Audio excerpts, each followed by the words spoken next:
Halo, Assalamualaikum warahmatullahi wabarakatuh. Nice to see you again guys on this channel Neng Henry Suparman. Apa kabar kamu semua? Semoga baik-baik aja ya.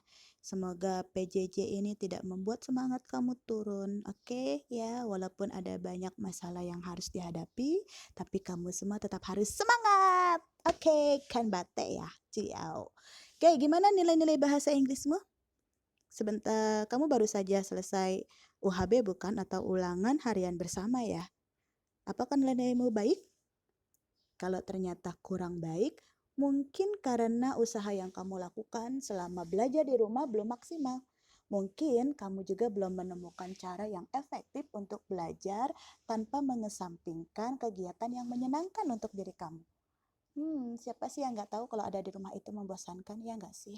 Iya banget lah ya. Kita nggak bisa ketemu teman-teman ya nggak? Nah, di video ini aku mau kasih tips belajar listening, speaking, reading, writing yang asik punya yang bisa kamu lakukan secara mandiri di rumah. Yuk kita simak satu-satu ya. Kalau kamu mau catat juga boleh, kalau kamu cuma mau menyimak juga nggak apa-apa. Yang pasti, tolong dipraktekkan ya, mana yang menurut kamu itu sesuai untuk kamu semua. Oke, kita mulai dari listening. Kenapa harus listening? Karena secara kebahasaan, proses pemerolehan bahasa atau language acquisition, seorang manusia itu diawali dari kegiatan listening. Kamu ingat dong ketika kamu masih bayi gitu, kalau kamu lupa, kamu lihat aja deh anak tetangga yang baik gitu ya. Nah, apakah dia langsung bisa bicara? Enggak kan? Tapi dia bisa mendengar.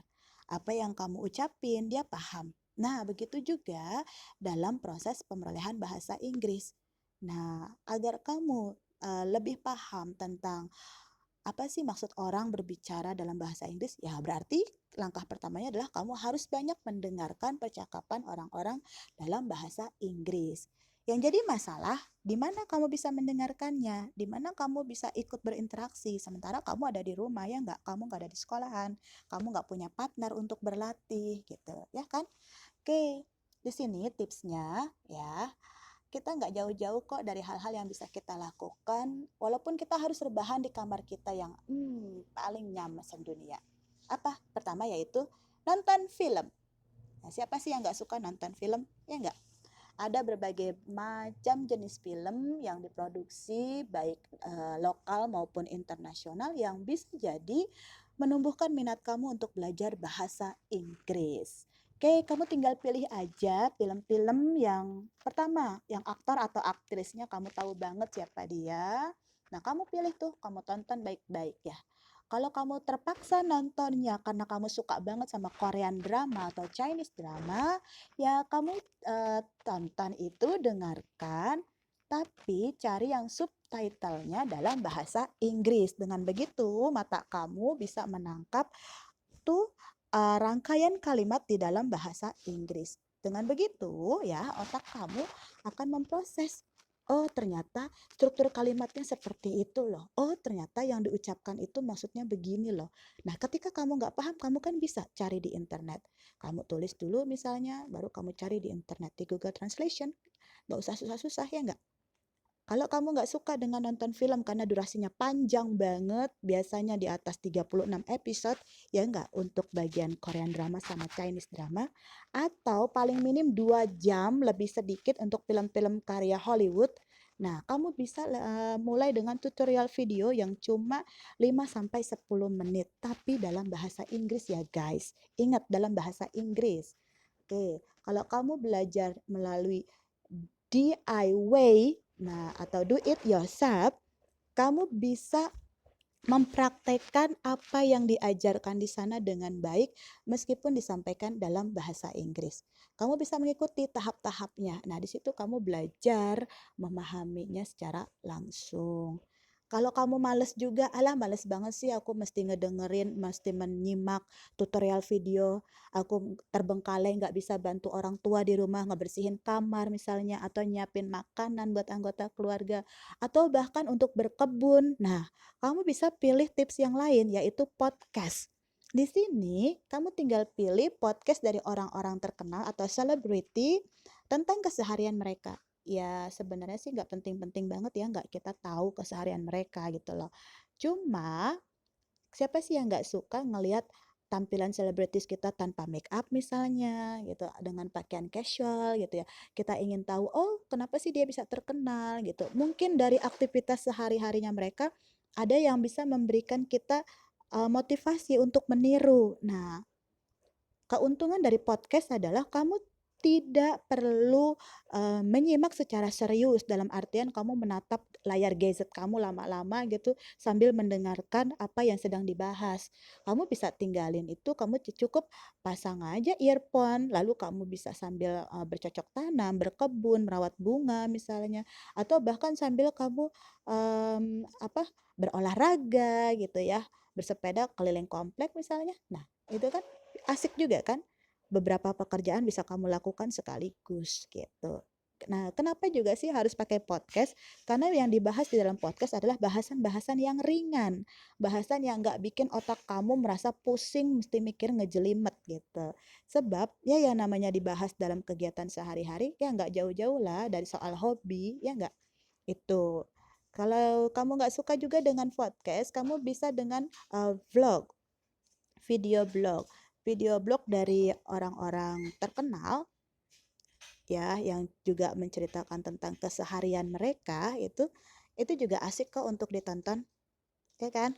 Banyak banget ya orang-orang sekarang yang bikin vlog di media sosial mereka. Ya, kita juga jadi selangkah lebih maju dong dari teman-teman untuk tahu banyak tentang isu-isu terkini dari para selebriti kita. Nah, buat kamu yang nggak suka melakukan semua pilihan tadi, masih ada satu pilihan lain, yaitu song, menyanyi. Kalau kamu bete, kamu bisa nyanyi di kamar ya kan, teriak-teriak gitu. Bahkan kamu juga bisa pilih lagu-lagu yang sentimental gitu, karena kamu lagi kesel sama temen, kamu lagi sedih gitu. Atau mungkin kamu lagi marah sama orang rumah. Nah, kalau kamu marah-marahnya pakai bahasa Indonesia, orang serumah pasti tahu dong, nggak enak kan? Yang ada malah bikin runyam masalah ya nggak? Nah, kenapa nggak kamu pilih lagu-lagu berbahasa Inggris yang bisa menyuarakan perasaan kamu saat itu? Nah, kamu sambil belajar how to pronounce it, gitu kan, how to express the emotion. Nah, kenapa enggak gitu? Alunan musiknya mungkin bisa membantu kamu menjadi lebih tenang lagi. Oke, itu tips untuk bagian listening comprehension. Lanjut ya, sebagai proses pemerolehan bahasa berikutnya adalah speaking. Ya mau nggak mau yang namanya speaking ya kita harus belajar bicara ya kan. Ya mana ada sih orang bisa ngomong kalau nggak mau ngomong ya kan? Aneh aja ya nggak? Oke, yang pertama dari kita nonton film tadi, kita ngedengerin podcast, blog, bahkan sing a song, ya kita harus rajin-rajin tuh yang namanya latihan pengucapan. Dari mulai word, phrase, sampai ke sentence. Ya kalau kita nggak mau latihan, kapan kita bisa? Yang jadi masalah, kita latihannya di mana? Hai guys, kamu nggak usah pusing-pusing ya. Kamu tinggal masuk kamar, lihat aja tuh depan dinding kamu tuh ada apa. Ada cermin kan? Ya udah, kamu pakai cermin itu, kamu ngomong di situ. Ajak aja orang yang ada di depan kamu itu bicara gitu. Semuanya dalam bahasa Inggris. Kamu perhatikan baik-baik mimik wajah kamu ketika kamu mengucapkan kata-kata yang serius. Nah, lihat lagi perubahan ketika kamu mengucapkan kata-kata yang penuh candaan misalnya. Nah, lihat lagi ketika kamu, memilih kata-kata yang mungkin, sekedar ingin menyindir orang misalnya. Nah, dengan kamu melihat mimik wajah kamu sendiri, kamu tahu bahwa, "Oh, begitu loh tampangnya." Oh, jadi ketika kamu misalnya meledek teman kamu, menyindir teman kamu akan tahu betapa tidak menyenangkannya wajah kamu dilihat. Jadi, jangan sampai kamu melakukan hal itu. Tampilkanlah wajah yang manis, yang menyenangkan untuk lawan bicara kamu, ya. Selain menggunakan cermin, apalagi? Kamu bisa menggunakan selembar kertas. Oke, kamu ucapkan kata-kata dalam bahasa Inggris itu, coba lihat hembusan kertasnya itu ada apa enggak. Kalau kamu sedang belajar pronunciation, itu sangat membantu sekali. Lalu apa lagi? Ya hafalkan dong ya. Kata-kata yang sudah kamu dapetin tuh dari film-film seperti kata-kata slang itu kan nggak dipelajari di buku tulis ya. Nggak ada juga di dalam mata pelajaran bahasa Inggris wajib maupun lintas minat dibahas di sekolah tentang bahasa-bahasa yang kasar, bahasa slang yang sebenarnya ada loh dalam percakapan sehari-hari. Nah, ketika kamu mendapatkan segudang kalimat tentang itu, jangan abaikan. Ya, kamu hafalkan, kamu simpan di dalam otak kamu nih. ya. Sehingga ketika suatu hari kamu mendapatkan orang lain berbicara hal itu di sekitar kamu atau terhadap dirimu, kamu akan tahu how to respond it well, gitu. Lalu bagian terakhir apa? Ya chatting, ya. Kamu berbicara dengan teman-teman. Di mana? Ya di mana lagi kalau nggak via telepon ya, karena kita ada di rumah ya kan. Kalaupun nggak bisa, ya mungkin kita bisa mengirimkan voice note ke teman kita.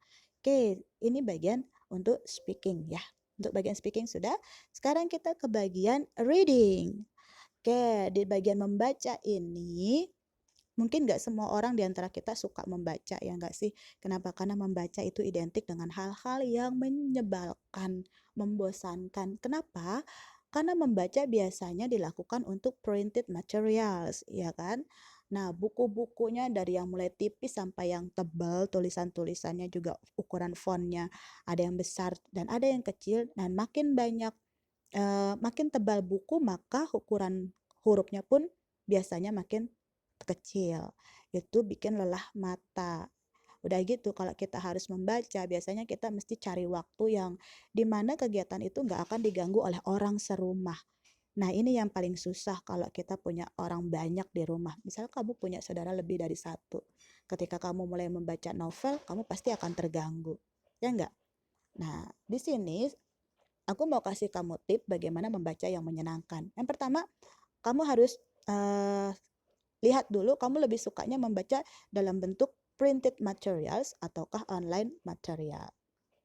Ya, kalau kamu khawatir orang rumah nganggap kamu, ih kamu males banget sih mojok melulu sama buku kamu, ya udah kamu pilih aja online material. Kamu pegang gadget seharian gitu, toh orang nggak akan tahu bahwa kamu sebenarnya sedang membaca. Ya, membaca di mana? Nah, kalau dalam online material, kamu bisa membaca berbagai macam bentuk tulisan online yang ada di e-book, PDF gitu ya. Atau bisa juga di dalam aplikasi seperti Wattpad, macam-macam aplikasi di mana kamu bisa menemukan bacaan yang menyenangkan. Oke, buat kamu yang baru mulai untuk membaca, pilihlah tema-tema yang sederhana. Jangan yang langsung berat-berat seperti yang ini nih. Kalau kamu langsung milih bahasan yang berat, otomatis kamu akan merasa lelah dan cepat bosan. Kalau udah seperti itu, kamu pasti tinggalin deh tuh. Oke, selanjutnya. Bagian yang selanjutnya adalah bagian writing. Bagi sebagian orang, writing itu tidak semudah seperti orang berbicara. Kenapa? Karena ketika kita menulis sesuatu, sebenarnya apa yang ada di dalam otak kita itu diterjemahkan secara spontan melalui jari jemari kita. Nah, di sini tips untuk belajar bahasa Inggris yang pertama adalah you have to text someone. Ini yang paling gampang. Ngapain sih? Ya chatting lewat media sosial gitu. Kita bisa menghubungi teman kita, kirim pesan lewat WhatsApp misalnya, lewat Telegram, ya. Ada banyak aplikasi kan?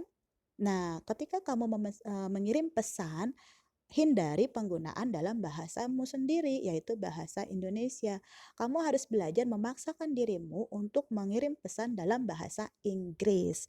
Ya, walaupun itu bahasa Inggrisnya campur aduk dengan bahasa Indonesia nggak jadi masalah. Namanya juga belajar, ya kan? Kalau kamu sudah ahli ya nggak usah belajar lagi dong. Lalu yang kedua, kamu juga bisa memilih untuk membuat puisi, writing poem. Ada banyak orang yang belajar melalui sastra.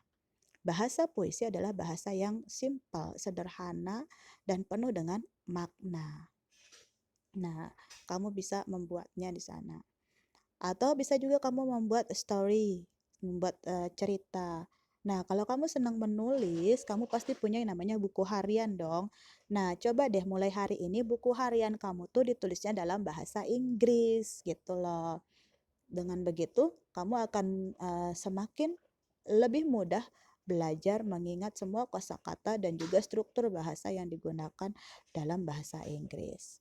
Yang berikutnya, kalau kamu udah mulai sedikit advance, ya kamu bisa menulis novel dalam bahasa Inggris. Oke, kalau tips bagian ini dianggap susah, ya sudah, kamu pilih tips yang paling mudah yaitu write on social media.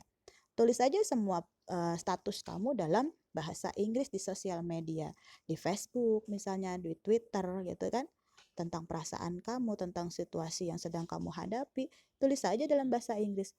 Perkara orang mau bilang kamu itu sombong atau ingin menonjolkan diri, ya biarin aja, nggak usah diambil pusing. Toh mereka nggak tahu kok tujuan kamu sebenarnya apa. So, yang pasti jangan kamu lupakan bahwa listening, speaking, reading, dan writing sebetulnya adalah satu proses yang tidak bisa dipisahkan satu sama lain. Kamu harus melakukan itu step by step. Karena ketika kemampuan listening comprehension kamu bagus, maka otomatis speaking kamu juga bagus. Dan ketika kamu bisa mengingat semua bahasa, semua kosakata itu dengan baik dan benar, maka kamu pun akan lebih mudah ketika kamu membaca bahasan dalam bahasa Inggris. Semakin banyak bacaan yang kamu baca dalam bahasa Inggris, maka akan memudahkan kamu menulis dalam bahasa Inggris dalam jumlah halaman yang lebih banyak lagi. Oke, sampai sini. Bagaimana? Apakah kamu tertarik untuk mempraktekkan semua tips-tips yang ada di sini? Oke, kalaupun kamu tidak mau mempraktekkan semuanya, pilihlah salah satu yang menurut kamu itu paling mudah kamu lakukan. Untukku sendiri, aku paling suka kalau menonton. Kenapa? Kalau dengan nonton, menurutku aku bisa belajar listening, bisa sekalian belajar speaking, dan juga bisa sekalian reading. Nah, untuk writingnya, ya ada sebagian dari ide-ide cerita di film itu yang bisa dijadikan bahan tulisan berikutnya. Oke guys, itulah dia tips-tips belajar listening, speaking, reading, dan writing dengan cara yang asik yang bisa kamu lakukan di rumah selama belajar dari rumah atau pembelajaran jarak jauh. Semoga tips-tips ini bermanfaat buat kamu, bisa membuat kamu kembali bersemangat meraih cita-cita kamu. Ingat ya, Indonesia butuh kamu. Bye.